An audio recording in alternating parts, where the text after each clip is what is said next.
За өнөөдөр энэхүү 3 сан маань хөгжлийн сан, хуримтлалын сан, ирээдүйн сан маань 3 өөр орлогоос бүрдэнэ.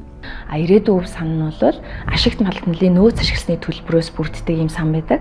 За энэ сан бол 2030 оноос хойш хөрөнгө оруулж арвижуулсан тэр өгөөжөөс зөвхөн 10% нь улсын төсөвч шилждэг ийм зохицуулттай сан. Харин хуримтлалын сангийн хувьд бол Монгол улсын дотоодын зах зээл дээр бас бодлогын үгээс баггүйгээр арвижуулж 2030 он гэхэд иргэн таны боловсрол, эрүүл мэнд, орон сууцны хэрэгцээнд та өөрийнхөө сонголтоор ашиглаж болох ийм зохицуулттай. Хөгжлийн сангийн тухайд улсын төсвийн тэнцэл ашигтай гарсан тохиолдолд их усүр бүрддэг ийм зохицуулттай сан байгаа. Дэлхийн нийтээр барьж байгаа жишээг бол ерөнхийдөө баялагын сан гэдэг бол баялагаас олж байгаа орлогыг доктортой хөгжлийг бий болгоход яаж зориулах вэ? Энэ үр шимийг яаж нэмэгдүүлэх вэ гэдэг рүү илүү хандж байна.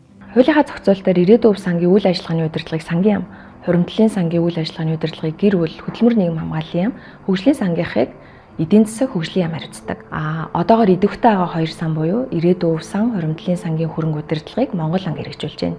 Өнөөдөр Монголын иргэд утаагүй орчинд, төвжирлгүй зам дээр эрчим хүчний дутагдaltaгүй, эрүүл мэндийн үйлчилгээнд баталгаатай, боловсролтой эргэлзэх юмгүй, авилах хэл хахуулгүй шудрах ийм нийгэмд амьдрах юм бол энэ л иргэн чиглэсэн нийгэм мөн. Тэрийг зохицоход баялагын сан төдийгүй Монгол улсын төсөв, Монгол улсын хөгжлийн бодлого бүх зүйл чиглэж байгаа.